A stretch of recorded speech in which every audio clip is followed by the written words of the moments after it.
Assalamualaikum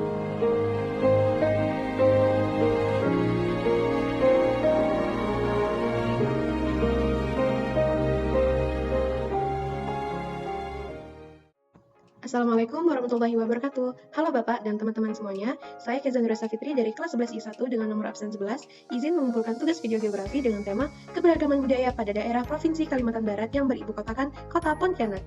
Nah, di sini saya akan membahas 6 unsur budaya yang ada pada daerah Kalimantan Barat. Ada apa aja sih 6 unsur budaya tersebut? Mari kita lanjut. Nah, ada apa aja sih 6 unsur tersebut? Yaitu yang pertama, profil singkat provinsi, yang kedua, makanan tradisional, ketiga, pakaian adat, keempat, permainan tradisional, kelima, benda pusaka, dan yang terakhir namun bukan yang akhir yaitu lagu daerah. Mari kita mulai dari yang pertama, yaitu dari profil singkat provinsi. Profil singkat provinsi. Provinsi Kalimantan Barat adalah sebuah provinsi di Indonesia yang berada di Pulau Kalimantan bagian barat dengan ibu kota atau pusat pemerintahan yang berada di kota Pontianak. Nah, daerah Kalimantan Barat ini juga berbatasan dengan Provinsi Kalimantan Timur, Provinsi Kalimantan Tengah, Laut Natuna, Laut Jawa, dan juga Sarawak, Malaysia Timur, yang dimana perbatasan daerah tersebut sangat mempengaruhi kepada adat istiadat, kebudayaan, maupun kebiasaan masyarakat Kalimantan Barat yang telah dilakukan secara turun-temurun dari nenek moyangnya.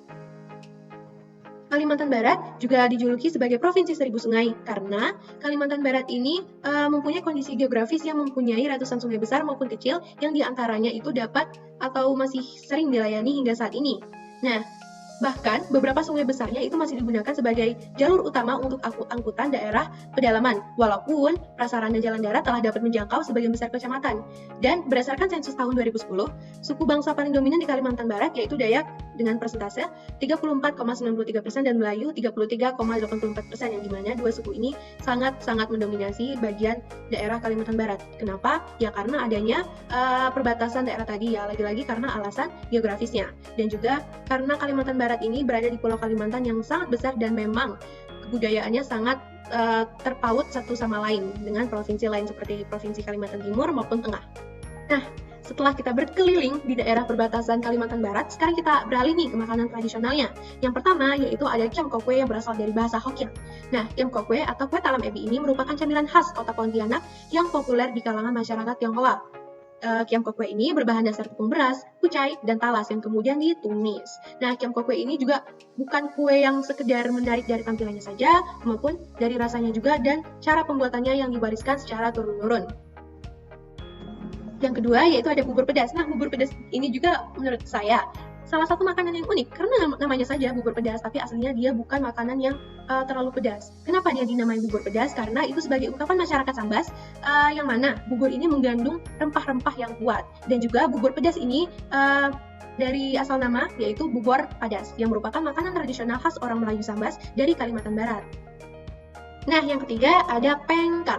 Asal-usul pengkang ini bermula dari wilayah Kabupaten Sambas dan Kota Pontianak, yang dimana makanan ini muncul dari tradisi kuliner lokal yang berusaha memanfaatkan ketersediaan sumber daya alamnya sebaik mungkin.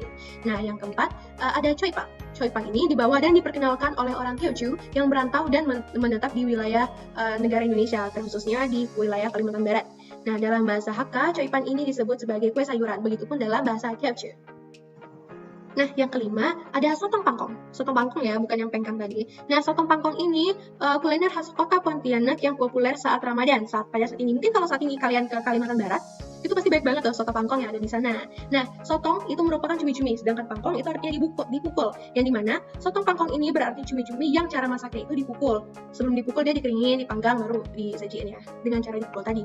Nah, yang keenam yaitu ada jorong-jorong. Jorong-jorong ini kue tradisional khas kota Pontianak juga dari Kalimantan Barat yang diburu selama bulan Ramadan. Temanya Ramadan ya ini. Yang memiliki rasa gurih dan aroma pandan yang sangat-sangat wangi dan pastinya identik dengan jorong-jorong tersebut.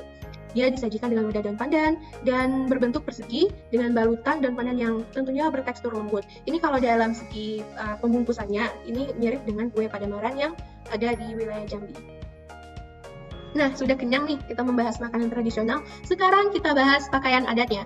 Baik, dari awal ini saya sampaikan bahwa sebenarnya pakaian adat yang ada pada daerah Kalimantan Barat itu ada beberapa di antara lainnya seperti baju kureng dan baju perang. Namun di sini saya menjelaskan pakaian utamanya yaitu pakaian adat King Baba dan King Bibinge. Nah, pakaian King Baba ini merupakan pakaian adat yang digunakan oleh laki-laki yang berasal dari suku Dayak Kalimantan Barat. Pakaian ini kalau dari segi bentuknya itu memang mirip sama punya perempuan. Cuma kalau yang punya laki-laki dia lebih sederhana aja. Dan dia memang unik. Kenapa? Karena bahan yang dipakai ini dari kulit kayu yang udah dipipihin. gitu. Tentunya prosesnya juga antara gampang dan nggak gampang sih, karena untuk menipiskan kulit kayu itu sendiri cukup susah sebenarnya. Nah, tanaman yang dipakai yaitu dari kulit kayu ampuro atau kayu kapuo. Sedangkan king bibinya ini yang versi perempuannya, cara pembuatannya itu sebenarnya sama aja kayak yang laki-laki. Cuma bedanya kalau king bibinya ini dibuat lebih tertutup dan lebih sopan. Nah, sekarang kita bahas ke permainan tradisionalnya. Dari sekian banyak permainan tradisional yang ada di daerah Kalimantan Barat, mari kita bahas 3 yang utama yang sudah sangat lumrah sekali, bahkan saya nggak ragu kalau kalian pernah maininnya. Yang pertama yaitu ada tongtong. Tongtong ini sebenarnya sama aja kayak petak umpet atau sumputan yang biasa kita mainin. Cuma kalau di permainan tongtong ini dia awalnya itu ngelempari sendal yang ditumpuk mirip seperti gunung-gunungan gitu. Nah, yang kedua enggrang. Enggrang ini juga sebenarnya permainan yang sangat tersebar ya di wilayah-wilayah lain seperti wilayah Riau juga mereka permainan tradisional juga enggrang. Nah, enggrang ini merupakan permainan tradisional yang menggunakan alat berupa 2 potongan kayu yang diikat pada seutas tali. Nah, pemain ini caranya dia harus berjalan dengan 2 potongan kayu tersebut tanpa menyentuh tanah. Jadi ibaratnya dia bukan bertumpu pada kakinya, tapi dia bertumpu pada sepotong kayu tersebut, 2 potong kayu tersebut. Nah, gitu. Nah, yang ketiga yaitu layang-layang. Kita semua pasti pernah dong main layang-layangan, cuma kalau yang di sini versinya dia yang wow. Nah, kalau kata Upin Ipin tuh dia main layang-layangan yang versi besarnya lah gitu. Nah, di Kalimantan Barat, wow ini mempunyai desain yang khas dan oleh karena itu dia juga sering digunakan pada perlombaan layang-layang. Nah, selanjutnya kita membahas benda pusaka atau senjata tradisional yang digunakan oleh masyarakat Kalimantan Barat. Yang pertama yaitu ada perisai. Nah, pada dasarnya yang seperti kita tahu, perisai ini digunakan atau difungsikan sebagai alat pelindung diri pada saat peperangan maupun saat berburu. Dan begitu pula dipergunakan atau difungsikan oleh masyarakat Kalimantan, terutamanya masyarakat Kalimantan Barat. Nah, di daerah Kalimantan sendiri, perisai ini banyak sebutannya nih kayak telawang, telabang, maupun kelembit. Nah, selanjutnya ada mandau. Kalau ada orang yang bilang mandau ini mirip parang, itu nggak salah, karena memang mandau ini mirip parang. Hanya saja pada beberapa aspek dia memang berbeda, seperti bahan pembuatannya, yang dimana mandau ini dibuat dari bahan pilihan yang diambil dari batu gunung yang mengandung besi, yang berarti kualitasnya itu memang nggak kaleng-kaleng gitu. Dan mandau ini juga diyakini bahwa kalau misalkan pengguna mandau ini banyak memenggal orang dengan menggunakan mandau tersebut, semakin saktilah mandau tersebut. Maka dari itu, tidak jarang orang yang menganggap ataupun menerapkan mindsetnya nih di pikirannya, kalau mandau ini nih barang sakti gitu, yang benar-benar gak boleh sembarang digunakan. Nah, yang ketiga yaitu agit dan sak sawak manik. Nah, agit dan sak sawak manik ini merupakan perhiasan. Nah, teman-teman, setelah kita membahas beberapa unsur budaya yang ada pada daerah Kalimantan Barat, sekarang kita saatnya mendengarkan lagu tradisional Kalimantan Barat, yaitu Cik Cik Pariung. Selamat mendengarkan!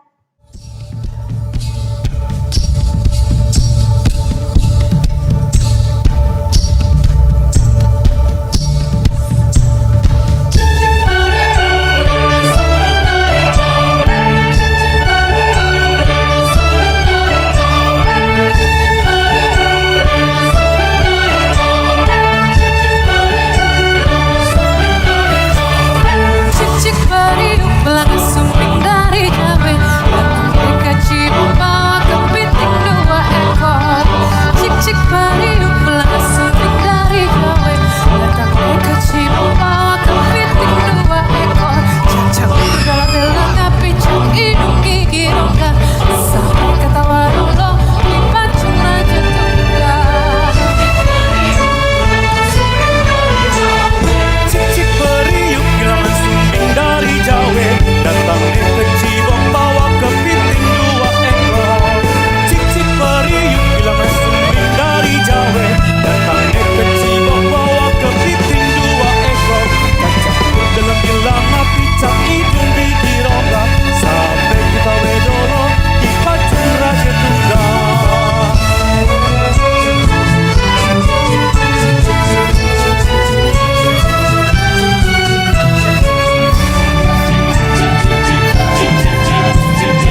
Nah, teman-teman, pasti udah dengerin kan lagu yang sudah saya perlihatkan tadi, yaitu Cik Cik Priok dari daerah Kalimantan Barat. Nah, lagu Cik Cik Priok ini sendiri mempunyai lirik maupun nada yang sangat nyaman sebenarnya untuk dinyanyikan, bahkan tidak terkecuali oleh saya sendiri, karena saya suka banget nyanyi lagu ini dari dulu. Namun sayangnya, saya tidak mencari tahu lebih lanjut mengenai makna lagu dari ini. Maka dari itu, saya pengen teman-teman tahu apa sih makna lagu dari Cik Cik Priok ini. Jadi kita nggak hanya menyanyikan aja loh, kita juga tahu maknanya apa, kita juga tahu maksudnya apa, biar kita juga sekalian belajar, biar orang lain juga bisa belajar dari kita, gitu. Nah, lagu Cik Cik Priok ini bermakna tentang sindiran dari masyarakat Sambas pada zaman dahulu kepada masyarakat luar yang datang ke daerah Sambas. Nah, sebenarnya yang dibilang masyarakat luar itu bisa dispesifikkan kepada salah satu suku. Namun, alangkah baiknya teman-teman cari lebih lanjut karena saya juga ingin menjelaskan secara intinya saja gitu. Nah, lagu Cik Cik Priok ini juga tidak diketahui siapa pembuat pastinya karena memang lagu ini sudah ada pada zaman dahulu kala sekali. Tetapi, walaupun begitu, menurut masyarakat Sambas, lagu ini diciptakan oleh orang asli Melayu Sambas di Kalimantan Barat. Lagu ini sudah ada sekitar 1 abad yang lebih, yaitu sekitar 150 tahun yang lalu gitu.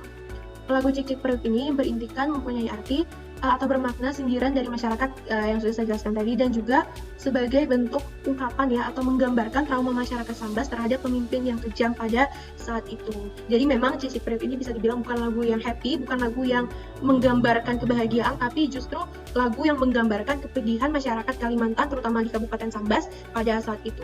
Jadi untuk lebih lanjutnya bisa teman-teman search sendiri karena sangat banyak sekali makna yang terkandung, bahkan dalam setiap kalimatnya aja itu udah banyak banget gitu.